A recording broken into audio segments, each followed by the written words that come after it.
শুভ সকাল সবাইকে। সবাই কেমন আছে? আশা করি ভালো আছো, সুস্থ আছো। আমিও ভালো আছি, সুস্থ আছি। তো চলে এসেছি নতুন একটা ভিডিওর সাথে সকাল সকাল। আর এখন অনেক ভোর মানে অনেক ভোর, অন্ধকার চারিদিক, কুয়াশায় ঘেরা। তোমার দাদাভাই দিচ্ছে টোটোওয়ালাকে ভাড়া, আর আমি যাচ্ছি স্টেশনে টিকিট কাটতে। তো সকালবেলা বেরিয়ে পড়েছি। দেখো কোথায় যাচ্ছি সেটা পুরো ভিডিওটা দেখলেই জানতে পারবে। তোমাদের তো আমি আগেই বলেছিলাম কোথায় যাব।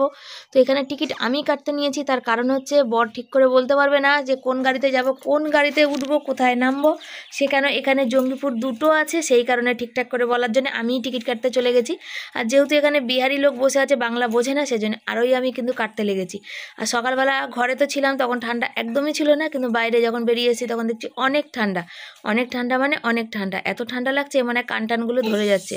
তো সেই কারণেই এখানে দাঁড়িয়ে তোমার দাদাভাই আবার পয়সাগুলো, খুচরো পয়সাগুলো সামনে করলো। আর আমি চলে এসেছি দেখো টিকিটটা নিয়ে, তিনজনের তিনখানার টিকিট। তবে টিটি যদি ধরে না, সেটা আমার বেশি মন ভালো লাগে। কেন বলো তো, টিকিট কাটাটা সার্থক হয়। তারপরে সকালবেলা উঠে পড়েছি ব্যান্ডেল লোকালে। আর এখানে ট্রেনটা দেখতে পাচ্ছ পুরোই প্রায় ফাঁকা, কিন্তু আমাদের বগির মধ্যে উঠেছে একজন দুধ নিয়ে, যার গন্ধতে পুরো টেকা যাচ্ছে না। আমি এইদিকে সিটে বসেছি, ছেলে আর বর সামনের দিকে বসেছে, কিন্তু ওই গন্ধতেই ছেলের পেট বুলাতে শুরু করেছে, ওর বমি বমি পাতে শুরু করেছে। আমার তো কোনো কথাই নেই। ওকে এখনই ওষুধ দিয়ে দিয়েছি, সব বাড়ি থেকে একটা খেয়েছে, তাও আর একটা ওষুধ দিলাম, দুটো ওষুধ খেলো। আর ওখানে বসে আছে, আর আমি দেখেছি পুরো ট্রেনটা ফাঁকা, তো আমি শুয়ে পড়েছি। কেন আমার পেটটা এত গুলাচ্ছে, যতক্ষণ বসে থাকবো ততক্ষণই কিন্তু বমি হতে থাকবে। তার জন্য আমি দেখো চাপাচুপি দিয়ে কিন্তু একদম শুয়ে পড়েছি। শুয়ে শুয়ে কিন্তু পৌঁছে যাব নিজের জায়গায়। তো দেখাবো অবশ্যই, যতটা পারবো তোমাদের সাথে শেয়ার করবো। তারপরে আওয়াজ আছে, তো ছেলে এখানে মাথায় হাত দিয়ে দেখতে পাচ্ছ, ও মাথা নিচু করে বসে আছে, কেন ওরও পেটটা গুলাচ্ছে। যে ভ্যান্ডারে উঠলে যে ছানার গন্ধটা, যে একটা বিচ্ছিরি গন্ধ ওঠে, সেই লোক কি ছানা টানা নিয়ে কিন্তু আমাদের কামরায় উঠে পড়েছে, যার জন্য কিন্তু এতটাই গন্ধ, বুঝতে পারলো। এই ট্রেনটা থেকে নেমে ব্যান্ডেলে আমরা নামবো, ব্যান্ডেলে নেমে তারপর সেখান থেকে অন্য গাড়ি ধরে যাব। দেখতে দেখতে ট্রেন থেকে নেমে পড়েছে, আর এখানে অনেকগুলো সিঁড়ি পার করতে হয়, কিন্তু আমার পায়ে তো ভীষণ যন্ত্রণা, কিন্তু আমি উঠবো কী করে সেটাই আমি ভাবছি। তবে উঠতে তো হবেই, একটা ট্রেন পার করে আর একটা ট্রেন। তবে আজকের ট্রেন দেখাচ্ছে ভীষণ লেট। আমরা যেদিন যাই সেদিনই এত লেট হয়, কেন বুঝতে পারি না। কতক্ষণ বসে থাকতে হবে, ভাল লাগে না। বসে আছি সকালবেলা, শরীর কেমন করতে লেগেছে।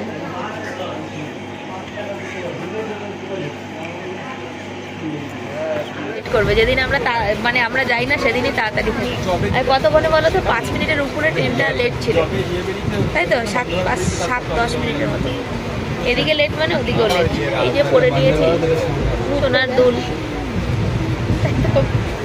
আমার বরের মুখ দেখো, ভালো করে বসতে জায়গা পাইনি, কোনো রকম 4 সিটে 5 জন বসেছি এখানে।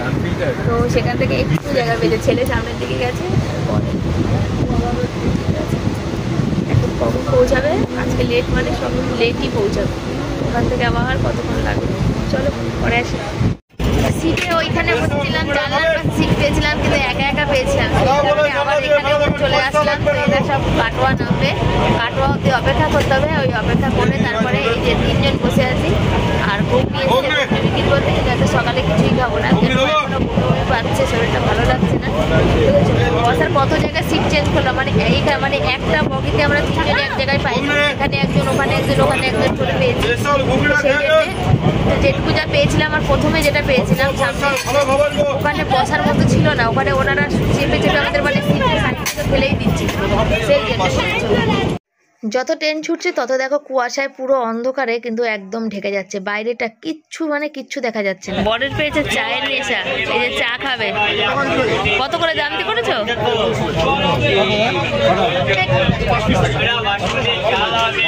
আমি বরের চায়ের নেশা লেগেছে, চা খাচ্ছে, ছেলে কিছু এখন খাবে না, পরে খাবে। কিন্তু কুয়াশায় পুরো বাইরে কিচ্ছু দেখা যাচ্ছে না, পুরো অন্ধকার আর যেহেতু বগিতে লোক বাড়ছে, তো জানলাটা না খুললেও একটা ভিতরে একটা গ্যাস হচ্ছে, গন্ধ হচ্ছে, সে গন্ধে থাকা যাবে না। ওই চাটা নিচে চা দিও। জার্নিটা শুভ হোক, যাই, এত কষ্ট করে যাওয়া একমাত্র শুধু আমার এই জিনিসটার জন্যে, বুঝতে পারছো কত কিছু খাবার হচ্ছে। চলো কথা থাকো। যেখানেই যাই না কেন সকালে আমার যেটা কাজ সেটাই করতে হবে। এখানে দেখতে পাচ্ছ যে আমি ওষুধ খেতে বসে পড়েছি, সকালবেলার ওষুধ যেটা আছে সেটা। আর ট্রেনের মধ্যে ট্রেনটা এত লেট আছে বলে এত জোরে চলছে, আর এত ঝাঁকানি হচ্ছে, মনে হয় এক্ষুনি হাত থেকে সব ছিটকে কিন্তু পড়ে যাবে।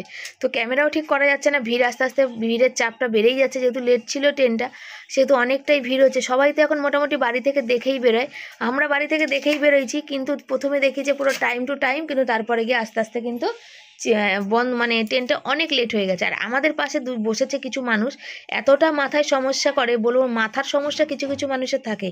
এক তো মানে সাজ পোশাক পুরো একদম মানে কি বলবো যা তা। তারপরে দেখো ফ্রি ফায়ার খেলছিল, এত জোরে আওয়াজ, বললাম যে একটু আওয়াজটা কমাও, হেডফোন তো ব্যবহার করে না। তারপরে মোবাইলে জোরে গান চালিয়েছে আর গলা ছেড়ে জোরে জোরে গান করতে করতে পুরো যত দূর ওরা যাওয়ার তত দূর গেছে। তারপরে ওরা চলে যাওয়ার পর আমি পেয়ে গেছি হচ্ছে জানলার সিট, যেটা আমার ভীষণ প্রিয়, ভীষণ পছন্দের। ওই জানলা সিটে বসেছিলাম। তারপরে এখানে চলে এসে ঝালমুড়ি, ছেলেকে দিচ্ছি ঝালমুড়ি, এতক্ষণ কিছু পাওয়া যায়নি। আর ট্রেনটা বুঝতেই পারছো কত ভিড়, একটা সিটে 5 জন 6 জন করে আছে। জন্য না হচ্ছে ঝালমুড়ি, ঝালমুড়ি খাচ্ছে দেখো, দেখতে পাচ্ছ। তো আমাকে একটা চামচি দিয়েছে দাদাটা, এটা আমি খাবো না, আমার মানে ভালো লাগছে না আর কি। একটা পাঁপড় খেয়েছিলাম। আর নেওয়া হয়েছে এই যে এইটা কটকটি না লাল বুড়ো, এটা দেখি পরে খাওয়াবে, এখন খাবো না। না সামনে ক্যামেরা করলে ছেলে অবিনাশকে দেখা যাবে না, না ওই জন্য। না ঠিক আছে থাক। তো ওইদিকে সিটে বসে পড়েছে আর আমরা জানলার কাছে বসেছি আমি, আর রোদ্দুরে পুরো গাটা পুড়ে যাচ্ছে। এই দেখো দেখতে পাচ্ছ এখানে বরমশাই কেমনভাবে ঘুমিয়ে পড়েছে। আর এই যে হাতের কিনুটা দিয়ে আমার পুরো মাথা কানটা পুরো ব্যথা হয়ে গেছে। এবার আমি মানে যখন শুই তখন একরকম, আর আমার বরমশাই যখন শুয়ে থাকে তখন দেখো মানে এরকম করে ঘুমিয়ে নেবে, কিন্তু আমি আবার এরকম করে ঘুমাতে পারি না। এই যে আমার লাগছে, আমি একটু ঠেলা দিলাম, উঠলো কিন্তু আবার ঘুমিয়ে পড়ছে। চা খেয়েছে শুধু, কিছু খাইনি, তেমন কিছু ওঠেনি। আর এই যে ছেলেও দেখতে পাচ্ছ, ওর সেই সকাল থেকে যে গা গুলাচ্ছে এখন অবধি সেই একই রকম, কিন্তু গা গুলিয়েই যাচ্ছে, টাইম কাটে না, একদম বোরিং বোরিং ফিল। যখন খাবার উঠছে একসাথে সব উঠে পড়ে, যখন উঠছে না সাথে সাথে কোনটা খাবো। তখন ঝালমুড়ি নিলাম, এটা নিলাম, তার সঙ্গে ঘুগনিও উঠেছিল। আর এখন আর কিছু নেই। তো এবারে শখ ছিল পাউরুটি ঘুগনি, পাউরুটি তো কোথাও দেয় ওঠাই না, মনের মতো ওঠে। কি করবো, 10-15টা পাউরুটি একসাথে নিতে হবে, মানে কোনো বিক্রি নেই, 4-6টা বিক্রি নেই। আর এগুলো ভেবেছিলাম বৃষ্টি হবে, সব আজকে সকালের দিনটাই খারাপ। যখনই আমরা যাই তখনই গাড়ি লেট হয়। কালও 11:30টায় গাড়ি পৌঁছে গেছে, আজকে এখানে 11টা পার করে গেছে। এখনো কত স্টেশন বাকি, মানে 12টা-1টা নব্বই কিনা আমাদের যতবার আমরা জার্নিং করি ততবার দেরি হয়। এগুলো ভাবলাম মিষ্টি মিষ্টি হবে, এগুলো মিষ্টি না, বিরক্তি লাগছে খেয়ে। আমি শুয়েছিলাম, শুয়ে শুয়ে কখন যেন ঘুমিয়ে পড়েছে। আমার ছেলে ক্যামেরা অন করেছে আমি শুয়ে আছি বলে, ওই জন্য ওর বাবাকে কেমন দেখছে। তারপর ওই যে জামাটা, আমি শুয়ে আছি, আমাকে তো নাড়াতে পারিনি, তো জামাটা এরকম বেরিয়েছিল বলে বলছে। তারপর আমার ছেলে আমাকে মামা বলে ডাকাতে আমি উঠলাম, বললো তুমি একটুখানি ওঠো, দেখো বাবার জামার ওই বোতামটা ওই দিকটা খুলে গেছে। তো ওই বর দেখো আবার হাত ঝেড়ে নিয়ে আবার জামাটাকে ঠিক করতে নেবে, কেন বলো, আমাকে ডাক দিল। তো আমিও চোখ খুলে, আমি একবার চোখ খুললাম আবার বন্ধ করলাম, শুয়েছিলাম, শুয়ে ঘুমিয়েছি, দুটো বার করেছে, দুটো গাড়ি এবার আমাদের পৌঁছে এসেছে। আর আমার অবস্থা পুরো পাগলদের মতন হয়ে গেছে, দেখো কি গরম লাগছে। আমি একটু শুয়েছিলাম তো ঘুমিয়ে পড়েছিলাম বলে শরীরটা একটু রেস্ট ছিল, বুঝেছো। নামো, গাড়ি থেকে নামবে তখন, কেন হবে না। হ্যাঁ ওই টোটোতে বসতে দিয়ে কত সময় পাওয়া যাবে। আর না বাবারটা বাবাকে দে, হ্যাঁ তাই বল।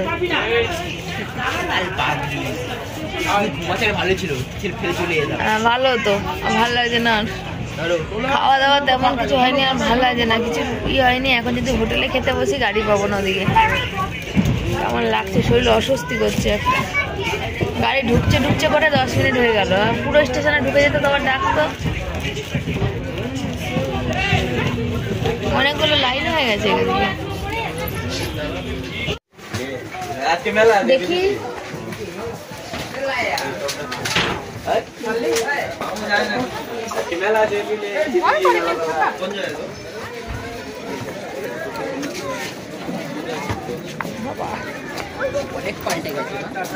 পাল্টানোর জন্যই তো জীবন, মানেই তো পাল্টাবে,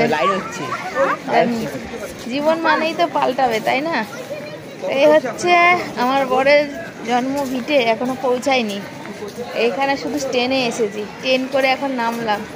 আমার ঝটপট গিয়ে গাড়িতে না উঠলে আর পাওয়া যাবে না, তো আগে ঝটপট গাড়িতে উঠি, তারপর কথা বলি। হ্যাঁ চলে এসেছি স্টেশনে। আর কী পরিমাণে ভিড় এখানে, দৌড়িয়ে আগে হচ্ছে তোমাকে গাড়ি ধরতে হবে। গাড়ি না ধরলে, কেন সব গাড়ি সব জায়গায় যায় না, গাড়িরই ভীষণ সমস্যা, যেখানে গাড়ি মোটে পাওয়া যায় না। একে ওকে তাকে তোমার দাদাভাই জিজ্ঞাসা করছিল, তারপর একটা গাড়িতে সে চেপে এমন চেপে বসেছি, আমার থেকে ওজন বেশি হয়ে গেছে, সমস্ত ব্যাগ আমার মানে পায়ে যন্ত্রণা করছে। তাই একটুখানি তোমাদের তুলে ধরলাম। আর শুধু চারিদিকে শুধু মাঠ, শুধু মাঠ আর শুধু মাঠ, আর কিছু নেই। কি হয়েছে?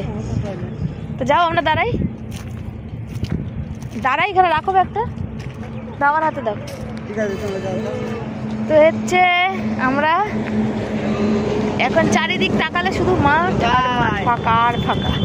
নেমেছি, এখনো আরো দুটো গাড়ি পাল্টাবো, তোমার বাড়ি পৌঁছাবো। এখনো এই যে হাঁটতে হাঁটতে হাঁটতে কোথায় যাবো, কোথায় আছি, কি বিজেটা ঘোষপাড়া।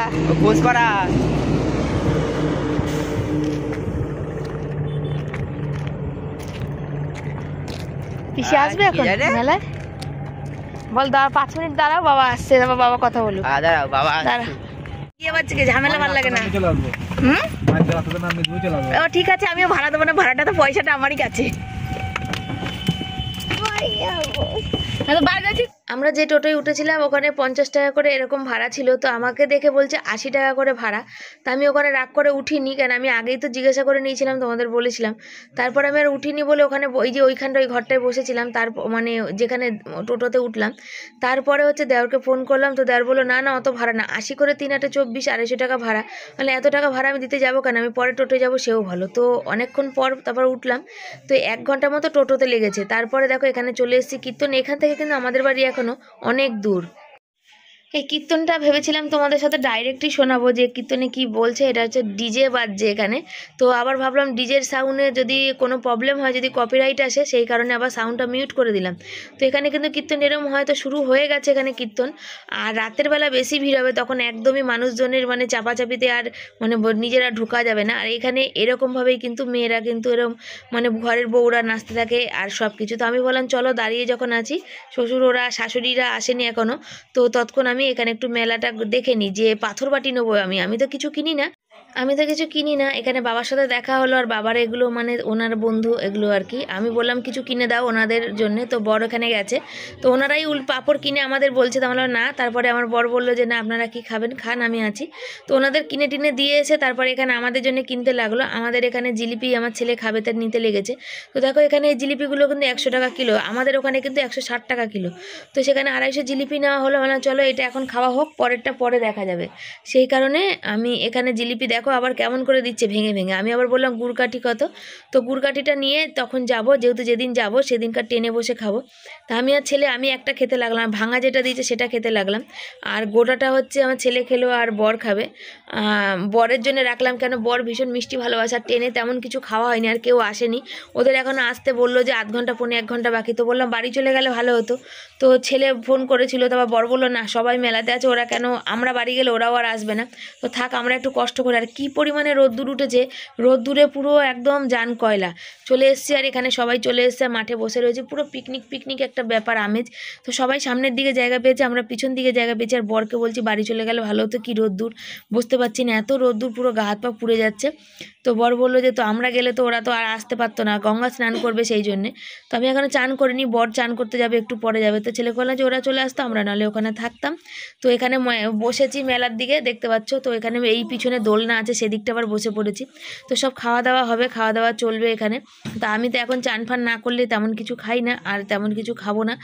তো দেখা যাক কি হয়। তো সবাই এখানে খাচ্ছে, এখানে ঘুগনি, মুড়ি, চপ, তারপরে মিষ্টি, জিলাপি সবই আছে, লুচি আছে। আমার ননদ লুচি করে নিয়ে এসে, যেহেতু আমার ছেলে খাবে তাই জন্যে, কেন মুড়িও খুব বেশি ভালোবাসে না সেই কারণে।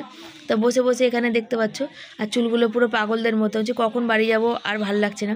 তো পৌঁছে গেছি শ্বশুরবাড়ির দেশে, যেখানে শুধু মাঠের সংখ্যাই বেশি। তো আজকে যদি তোমাদের তেমন দেখাতে না পারি, কাল অবশ্য দেখাবো। তো ননদরা গেছে চান করতে, আর এটা আমার নন্দাই বসেছে, আর ননদের মেয়ে আছে। আর বাবাকে মানে আমার শ্বশুরকে খেতে দিচ্ছি আর কি। এখানে মুড়ি বললাম, লুচি খেতে বললো না, খাবে না, মুড়িগুলোই খাবে। তো এখানে একে একে সব দিয়ে দিচ্ছি। তো আমি তো জানি না কি এনেছে কি না, তবুও আমি এরকমই, জানো তো, তোমরা তো জানো আমি সবার সাথে সব কিছু মিলেমিশে অসুবিধার মধ্যেও চলতে কিন্তু ভালোবাসি। দেখছো আমি ওখানকার মেয়ে কোথায় বসেছি, এই মাঠে চারিদিকে নোংরা, খালি শাড়ি পরে এমনিই কিন্তু বসেছি। তা তারপরে এখানে শ্বশুরকে খেতে দিয়ে দিয়েছি, শ্বশুর হচ্ছে তোমার খাচ্ছে, তারপরে কিন্তু আরও সব একে একে খাবে, অনেকে আসবে, শাশুড়ি মাও চলে এসছে। তারপরে এখানে খেতে বসছে আমার ছেলে, যেটা ছেলে বলছিল খাবো না, চান টান না করে, তাই বললাম বাড়ি গিয়ে করবো চান, আমি আর গঙ্গায় স্নান করবো না। তো কেন শাড়ি কাপড় আমি ওইভাবে রাস্তার মধ্যে খুলতে পারি না, যার জন্য সমস্যা। তো আর এখানে অনেকটাই গান বাজছিল, সেই কারণে আমি একটু মিউট করে দিয়েছি। আর মেলা প্রাঙ্গণে একে একে প্রচুর ভিড়, বললাম না লাস্ট পজিশনে আমরা বসে আছি, ফার্স্ট পজিশনের দিকে অনেক ভিড়। দিন থেকে বেশি রাতে হবে, দিনে তো সবাই চান করতে ব্যস্ত, কিন্তু রাতের বেলা অনেক মানুষ হবে, কিন্তু অনেক মানুষ মানে অনেক মানুষ, তখন ভিড়ে থাকা যাবে না, পুরো সারা রাত্রির মেলা চলবে। কতদিন আগে থেকেই মেলাটা শুরু হয়ে গেছে। আগে এই মেলাটা অত বড় বসতো না, ছোট বসতো, এখন মেলাটা অনেক বড় বসে। তারপরে এখানে ভিডিও করছি বলে অনেকে দেখছে, বুঝতে পারো গ্রাম এলাকা, সবাই তো আর চট করে ভিডিও করে না, সেই জন্যে, বুঝেছো। আর শুধু খাবারের দোকান এদিকটা, আর কেনাকাটির দোকানগুলো সব ওই দিকটা রয়েছে। তো সন্ধে পড়ে গেছে, আর সন্ধ্যাবেলা দেখো এখানে চা করেছে, তো আমি তো কিছু খাইনি বলে ননদ বলছে মুড়ি ফুড়ি আছে, মুড়ি খাবো না, একটা লুচি দাও, কেন আমার ওষুধ খাওয়া হয়নি দুপুরবেলা, তো আমি এখন ওষুধ খাবো। তো আমার বর বললো যে এই সন্ধ্যাবেলা ওষুধ খেয়ে আবার রাতে তুমি ওষুধ খাবে না, কিছু হবে না, ওষুধের কোর্সটা তো কমপ্লিট করতে হবে, তার জন্য এখানে চা দিয়ে একটা লুচি খেয়ে ওষুধ। ছেলের শুভ সন্ধ্যা সবাইকে। ছেলের প্রচণ্ড পরিমাণে মাথা যন্ত্রণা করছে, কেন 5টার সময় চান করেছি সেই জন্যে। তো ওর বাবা এই যে মাথা টিপে দিচ্ছে, চা দিলাম, তো এখানে তো ওষুধের তেমন ব্যবস্থা নেই, তা আমি মাথা ব্যথার ওষুধ আনিনি, বমি টমি সব কিছুরই এনেছি, গ্যাস অম্বল অন্য কিছুর ওষুধ এনেছি, কিন্তু মাথা ব্যথা তো হয় না, আজকে মাথা ব্যথা করছে, সেই জন্য মাথা ব্যথা ওর বাবা মাথাটা টিপে দিচ্ছে। আবার রাত্রিবেলা অনলাইন ক্লাস আছে, তখন আবার অনলাইন ক্লাস করবে 10:30 থেকে, তো ওই জন্য বললাম তো একটু শুয়ে থাক। মানে মোটামুটি সব আবার মেলায় বেরোচ্ছে, মেলায় যাচ্ছে, আমরা আর মেলায় যাব না, আমাদের আর ভালো লাগছে না, আমার ছেলের আর আজকে আর শরীরে দিচ্ছে না, ওর ভালো লাগছে না, আসলে এত জার্নিং। সে কটার সময় আজকে ভোরে উঠেছি জানো, 3:34-এ উঠেছি, রাত্রে 12:30 শুয়েছি, ব্যথা করছে, ও রাতে একটু ভালো করে না ঘুমালে আর হবে না, বুঝেছো। তো আমি আর ছেলে এখানে রয়েছি, রাত এখন মানে ভাত রান্না হবে রাতে, বললাম জিজ্ঞাসা করলে কি খাবে, বললাম ভাত খাবো, ভাত ছাড়া আর কিছু ভালো লাগছে না সারাদিনে, তো ভাত খাবো, এই হচ্ছে ব্যাপার। তো চলো সাথে থাকো, পরে আসি। এটা হচ্ছে গ্রাম মাটি, গ্রামে মাটির দেশ, তো কি বলতো, পুরো ধুলো মাটিতে বরের পাগুলো একদম হয়ে গেছে, বউ আর তেল দিতে চাইছিল না, ওর গা হাত পা ভীষণ ব্যথা করছে, কেন আমি অনেকক্ষণ ওর মানে কোলে মাথা রেখে শুয়েছি, তারপর নড়াচড়া করতে পারিনি, যেহেতু আমার প্রচুর কষ্ট হচ্ছিল বমি করতে করতে। দেখো বমির ভিডিও দেওয়াটা কি ঠিক হতো বলো, বমিটা তো ভালো না। আর আমি এখানে বসেছি বলে সবাই বসে এখানে গল্প করছে একসাথে, অনেকে কাকা শ্বশুরের মেয়ে টেয়ে, মানে আমার যত ননদ, এই যে দেখতে পাচ্ছ কাকা শ্বশুরের এটা মেয়ের মেয়ে, মানে কাকা শ্বশুরের নাতনি, সবাই আমি আসলে সবাই এসে আমার সাথে বসে গল্প করতে ভালোবাসে, আমাকে খুব ভালোবাসে, তারা কিন্তু কাকি শাশুড়িরা খুব ভালোবাসে। তো এখানে বরের পায়ে একটু তেল মালিশ মানে দিয়ে দিচ্ছিলাম, সাদা সাদা হয়ে গেছে পাটা, সেই কারণে, আর বসে বসে গল্প করছিলাম। তো ছেলে ভিতর থেকে একটুখানি তুলে ধরেছে। আর রাতের বেলা এখানে খেয়ে কী দিয়ে খাবে, সকালে ঘুগনি ছিল, তো ছেলে বললো আমি ঘুগনি দিয়ে খাবো, একটু ডাল বাঁধাকপি, আর শাশুড়ি হয়েছে একটু ঘুগনি দিচ্ছে। তো এই ভাতটা আমার না, ছেলেকে এই একই থালায় ভাত, ছেলে আর আমি একসাথে খেয়ে নেবো। তো ছেলেকে আগে আমি খাইয়ে দিলাম, তারপর ওর পাতে যেটুকু ভাত ছিল সেটুকু খেলাম, বেশি খাবো না, কারণ এখানে একটু সমস্যা আছে বাথরুম এইসবের জন্যে। তো চলো আজকের মতো ভিডিওটা এইটুকুনি, কেমন লাগলো অবশ্যই জানিও। তো আমার শ্বশুরবাড়ির পুরো ঘর দুয়ারগুলো কালকে তোমাদের দেখাবো, আজকে তো সন্ধে পড়ে গেছিলো মেলা থেকে আসতে আসতে, মাঠও দেখাবো, সব দেখাবো, যদি ভালো লাগে পাশে থেকো, একটু অন্যরকম ব্লগিং হলো, আশা করি তোমাদের ভালো লাগবে, ভালো লাগলে লাইক কমেন্ট শেয়ার করবে, চ্যানেলে যারা নতুন বন্ধু চ্যানেলটাকে সাবস্ক্রাইব করবে। থ্যাংক ইউ সো মাচ সবাই যারা যারা পাশে আছো বলে, সবাইকে টাটা বাই বাই, সবাই সুস্থ থেকো, ভালো থেকো, সবাইকে গুড নাইট।